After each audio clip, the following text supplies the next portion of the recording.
Hey everyone, Ashley Mailloux and Gina Buccola here with a special Pick 5 preview for this Saturday out at Gulfstream Park. It's Pegasus World Cup day and kind of looking at the late Pick 5 sequence, one of the great wagering opportunities on the card. We've done our homework. We've gone onto the DRF website and gotten our past performances. You can do the same thing as well. So we're going to focus on the late Pick 5, but there are 7 graded stakes races this Saturday in South Florida. There's a rainbow pick 6 in there, some nice late pick 4s, all different things to look at. So if you need your past performances, don't forget to check out shop.drf.com. And Gino, we've done our homework and just kind of overall looking at this sequence. It's a pretty tricky one this Saturday. I think you're going to have to spend a little bit of money too. You and I don't even have a single on our ticket, and that's where things get a little bit expensive. There's 5 graded stakes races. They're all big fields, and I really don't think there's that logical single either, right? There's not that heavy favorite that you feel like everyone's going to lean on in some way, shape, or form throughout the sequence. So this was very challenging. I think you're going to get paid quite a bit if you hit this thing on Saturday.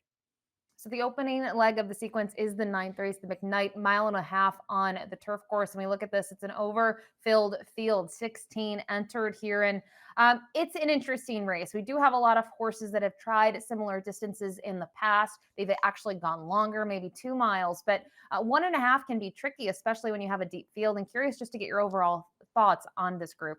Yeah, so you're pointing out you don't have many times where you have horses cutting back and they're at a mile and a half, but we have a lot of these horses that are exiting the 2 mile race. And we saw them in that H. Allen Jerkins where Lord Eddard Stark got the win there. I think some of the major players in here, limited liability down on the inside, he's just sharp, just in really nice form right now for Shug. Towards the outside, you have Bold Act, who's another one who I figure is just one of the major players. You have a horse that the 9 Rock Emperor, who always seems to show up and put up a good effort at these levels, but he's 0 for the last 13. His last win was July 2022. So certainly has some back class, but not a win machine anymore.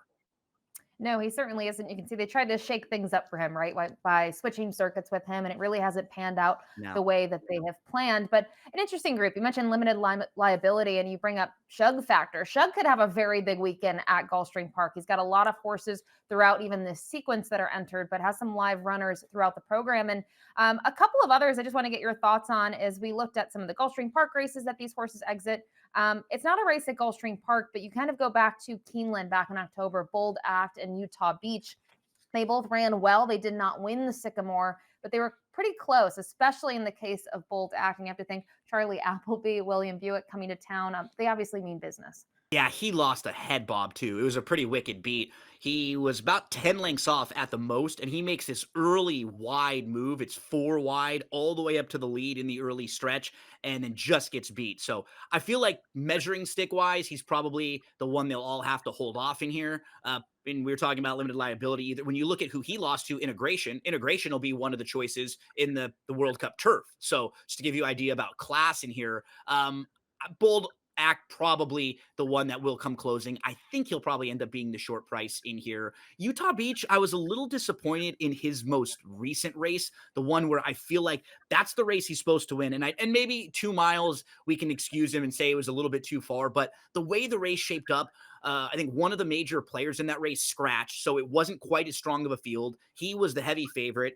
He moved to the front end. He looked like he was going to seal the deal, and he just got run down right on the square by Lord Eddard Stark. So that was a race where I felt like he should have got the job done.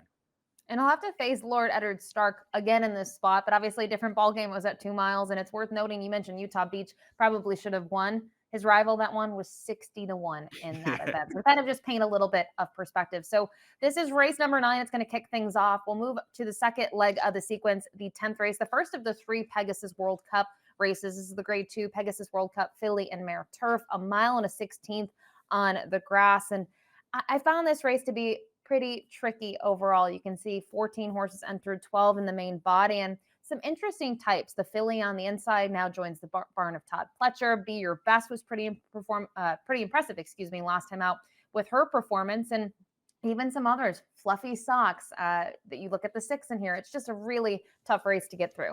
Yeah, it's competitive. There's just no monsters in here, right? There's nobody that scares the heck out of you that feels like they're like legitimate grade 1 caliber. This is like a grade 2, grade 3 type of race that's very wide open. Yeah, I think from the inside, and maybe it's just because this is sort of like a new face in this type of a race. I do think Rakia is one that you want to use because of that good effort last time out, right on the front end. I don't think she necessarily needs to be on the front end either. I think she could sit inside, save some ground if need be. Fluffy Socks was actually 7-2 in this race last year, and probably against a tougher field last year than this one. But the problem with her, Ashley, is like her running style, right? She's going to drop back. She's going to make one late run, and she just doesn't win all that often. She certainly could get the better of a group like this. Class-wise, she fits very well. I thought that the 10 Sacred Wish is another that's in that kind of top tier. It's just really tough to knock the form right now of Sacred Wish and what this horse has been doing as of late. Get a little bit worried about an outside draw like this and getting parked wide, but certainly one of the top contenders in here. We'll find out on Saturday if the Suwannee River is a key race. We'll actually show that replay here because several horses in this field are going to exit that event. Be Your Best ends up being the winner. She was forwardly placed throughout. Papilio and Ocean Club, they're second and third. And then sixth in the field was Bless My Stars. And Be Your Best is, to me, a very peculiar horse in general. This is a mare who she had some good performances. She was always in tough spots. And then she goes to the barn of Saffie Joseph Jr. I thought her first start was not a good one. And then look at her last two. They've really changed her running style. They took the blinkers off, and she's been right there towards the front. Yeah, so two separate thoughts. First, respect the heck out of what she's done in her last few. She's definitely improved from some of the form that we saw for about a year and a half, where she just wasn't winning races. But this is a tougher group, and I think the way the race shapes up just concerns me a little bit in this big field because she's gotten such soft trips on the front end where she was like right on the lead or sitting second and just able to move to the front when she wants. I mean, right next door to the inside, Pounce is pretty quick. Rakia, we saw, and may have to hold that position down on the inside. And we don't even know what we're going to get from a horse like the Chilean bred Donna Clotta, just a total wild card. Who knows what we're going to get from a tactic standpoint. Ocean Club is also pretty quick. Towards the outside, I wouldn't be shocked to see horses like Sacred Wish or See You Around have to be forwardly placed and use some of that tactical speed so they don't get wide. So I'm not sure if Be Your Best gets the kind of trip in here that she got in the last couple that was able to get her into the winner's circle. The third leg of the sequence is the 11th race from Gulfstream, Grade 2 Inside Information at 7 Ace on the main track. 4-year-old and upward fillies and mares in this group. And it's a field of 9, and it's in my opinion, an interesting event. I feel like a couple of the fillies and mares in here are going to get tested for class, but what they've done as of late has been very strong. One of those being maybe Nick's Style. And then you have horses more towards the outside of the starting gate that are a little bit more accomplished. We know what Olivia Darling has done in her career, Mystic Lake. And then you have Emery from Post 9, who's 5 for 7 already in her career. I think the four that you mentioned are kind of the top of this field. Nick Style down to the inside. Respect everything that he's done, but that she's done, but a little bit of a wild card here, stepping up and facing this graded stakes group. Towards the outside, Emery's the one to beat. I think just in really nice form overall. You just can't knock what Emery's done, that body of work. Olivia Darling might be a little intriguing because just like you were pointing out, we know that ceiling. Last year, she was able to win this race with a really nice speed figure. Can she get back to that? She looked like she beat a soft group last time out, and I think it's heading back in the right direction. And then it's really tough to knock Mystic Lake and what this horse continues to do overall. I know Emery defeated her when they faced previously, but she's just very honest, very solid. She always shows up. I couldn't really get to any of the others. I think I was trying to get to Mutia down on the inside a little bit because there were some good races, but I'm worried about the draw she gets. I think the four that we were hitting on are the ones that I'm going to find a way to use in some way, shape, or form in the exotics. And I think when you kind of talk about those four in terms of a ticket construction, which we'll show later, it's one of those things where I struggle using, say, all four in terms Absolutely. of constructing Right? a ticket. I think you get kind of chalky here in this leg, and you sort of have to make a really, I don't know, strong opinion. I'm not saying a single, maybe some folks will, but I feel like you're probably looking at 2 or 3 and trying to figure out who to toss. And the Exactly one what I thing had I'll to say, do. yeah, and the one thing I'll say, Gino, that I completely agree with, I think on paper, Emery is the filly to beat. And it's not just based on her 5 wins, it's also based on her 2 losses. I do think she has kind of the makings to maybe be a grade 1 type of horse. You look at her 2 losses in grade 1 competition, both of them off tracks, and look who beat her, Ways and Means, and just FYI. I mean, I just think kind of speaking to her resume, she's the one to beat. And want to get your thoughts really quickly on how you felt the perspective here would maybe end up playing out. I mean, I think there are a fair bit of horses that don't necessarily want the lead, but they do want to be really close to it. Yeah, that's when I was putting together my ticket, just like you were saying, I respect the heck out of Nick's style, but I kind of had to make a decision, and I was worried that to the inside with possibly other speed to the outside, it might just put Nick's style in a little bit of a tougher spot than she's been used to with, a horse like Emery to the outside. I agree with you. I have a fantasy horse racing draft a little later on today when you and I are recording, and I'm looking to get Emery in my league because I think she's going to be a really nice filly and mare sprinter all throughout the year. So hopefully nobody's hearing this that's in my league later on because then they'll try to steal her from me. A tricky middle leg here in this late pick five. We will move to race number 12, the fourth leg, the grade one at Pegasus World Cup turf. This is at a mile and an eighth here on the grass, and a full field in here. You have 12 in the main body, those two AEs on the outside. And I find this to be a race where you're either probably going to spread and take a lot of coverage, or you're going to try to get skinny with it. In my case, I went on the skinny side. How did you see this race? And this is the one race where our numbers on our ticket are very different. We have very different opinions here. I think what makes it really tricky too, the pace shape.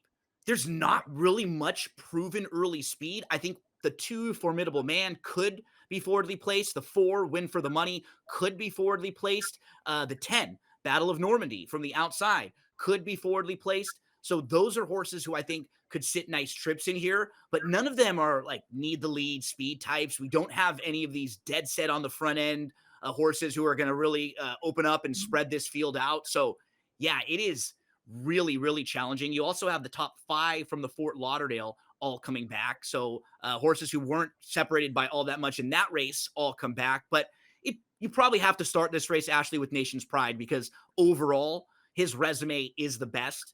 And it does seem like he just doesn't really like Bahrain, right? In those races that he's come from, he has not really fired both times he's made the trip out there, but he came back off of that trip and proved that he still had some of his class before. So there's no reason why he can't do it again.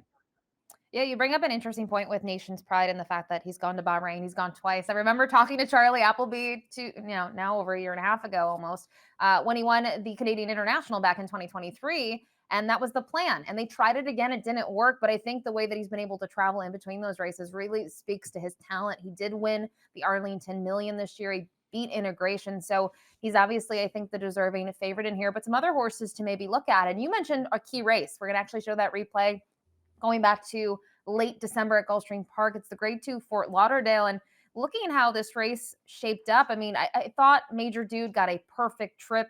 Win for the Money was forwardly placed here as we watch the stretch run and is going to come up short. But the top 5, there's really not that much ground and distance between these runners. Yeah, and that's what's key about your buddy Major Dude there. He can kind of put himself in the race a lot, right? He has that running style where usually he's just a few lengths behind, saving ground down to the inside. I don't know how good he is far as is he on the class level as some of the top horses in here, but he generally outruns, or not even outruns his odds because he's usually in pretty good spots, but he usually just shows up with a good effort because he has that running style where he doesn't want to be too far out of it. A note on Balnikov, just because I'm a West Coast guy. I know the West Coast horses pretty well. Balnikov absolutely hates the Santa Anita turf course. And it's something that's unfortunate for him because the way that the Southern California racing schedule is, they're at Santa Anita for 6-7 months of the year now. So most of the racing is done at Santa Anita. But if you look at his 9 races at Santa Anita, he's only finished second twice, nothing else. His other 13 races in North America, 4 wins, 3 seconds, 4 thirds, a fourth, and a troubled eighth. So he shows up at basically everywhere but Santa Anita if you look at his form. So if you weren't sure of that, his connections have even said, yeah, it's tough because we have to be at Santa Anita so much of the year, but he does not like that turf course. They try to ship him around as much as possible. You bring up some great points there. Going back to Major Dude, I wonder the same thing if he's quite this level. We joked earlier off air, I guess, that I loved him in the Breeders' Cup Juvenile Turf. Obviously, we know that didn't work out, and he's been hard for me to use since then. But he does have a win streak going. He's been able to win his last 2. He does love it at Gulfstream Park. And great point about Balnikov as well. I just wonder from a pace perspective, if he's going to get the setup that he really Absolutely. needs. He's Because cutting he back in always comes distance. running late, right? That's the Right. type that he is. And from the opposite end of the spectrum, Ashley, the long shot that I'm going to throw in here is the Shug horse, who you were pointing out that he could have a really big day. I like Battle of Normandy a little bit because Mhm. he has that running style to the outside where he can sit close just off the pace. I think he's really honest and maybe a little bit faster than his speed figures, which are kind of light. But yeah, I mean, in this field, you have Nation's Pride, who I think is like legitimate grade one caliber. Integration is maybe a little below that. And then the rest of the field, I think, is pretty evenly matched. So I could see Battle of Normandy taking that, tactical speed and using it to his advantage to sit a pretty nice trip in here. We will move on to the final leg of the sequence, the Grade 1 Pegasus World Cup, mile and an eighth on the main track.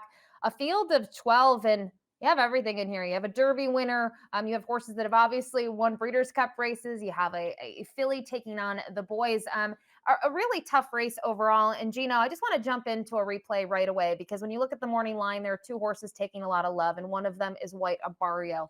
And I guess in terms of being maybe the local hero, he's the guy. He's 6 for 8 at Gulfstream Park. And this day, I guess things didn't go his way. He did have trouble from the gate. And in my opinion, he's just second best to Mufasa based on their trips in that event. Yeah, absolutely. Mufasa's a nice horse too, and White Abario had to come from well out of it, which is something we haven't seen him have to do a whole lot in his career. So he showed us that if something is thrown at him, he's still capable of shrugging it off and putting up a good performance. And yeah, I mean, I like watching White Abario's career has been a ton of fun because he's been like a real like roller coaster of a horse. He started his career down in Florida. He was really good at Gulfstream. I remember the early kind of the early talk around him was, can he get the distance? Is he a horse that can go this far? Is he really going to be a horse that can win the Florida Derby or the Kentucky Derby? Because we don't know if he wants to go this far.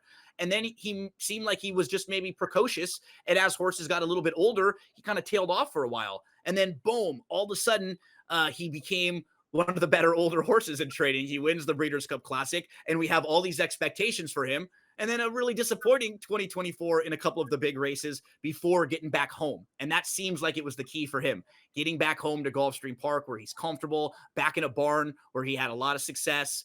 But I will say for both of the Pegasus races, the 12th and the 13th, so the World Cup turf and the World Cup here, on paper, I don't know if there's a ton of speed. I could see a lot of these horses pressing, sitting close, but who for sure is going to be sent? Saudi Crown, I think. I'm hoping because I think he could really like take advantage of that. Other than that, Skippy Longstocking wants to be close. We could see a few different horses like Mixto or even Newgrange kind of close, but I don't know how fast they'll be going early in here.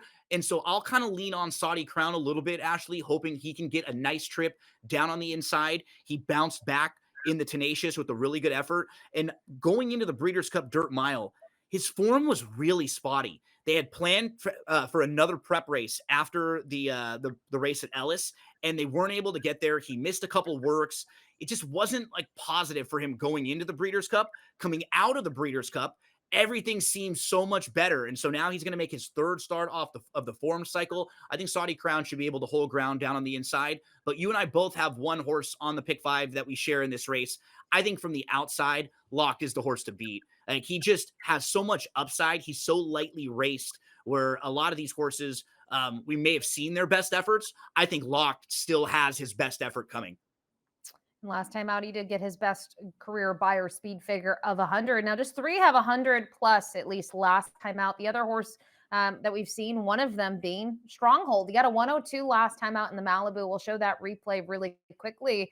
The complexion of the race completely changed. There were a pair of scratches, but I think the most important one was on the inside, Ben Tornado. And I think for Raging Torrent, that was a very good outcome. Having that scratch, Raging Torrent for Doug O'Neill had a bunch of early foot, but I thought Stronghold's performance was very good. And maybe he's a curious type stretching back around to a two-turn distance. He was the last horse on the ticket I put together that I had to cut. So I will say I'm going to be using him in a lot of spots. And if you have if you can afford to use a couple extras, I always try to keep the ticket around like $100 or less. I don't like to go too big because then other people can't play it. It's it's not something that you can help folks with. But I like that effort quite a bit. What was really good, Ashley, was he jumped up from a speed figure standpoint too, because he'd always been a horse who was really honest, but like a little light on speed figures when he would be in some of these grade one type races. But then he jumped up with that 102 buyer, was really nice. It was his first start in a few months, so he can step forward off of that.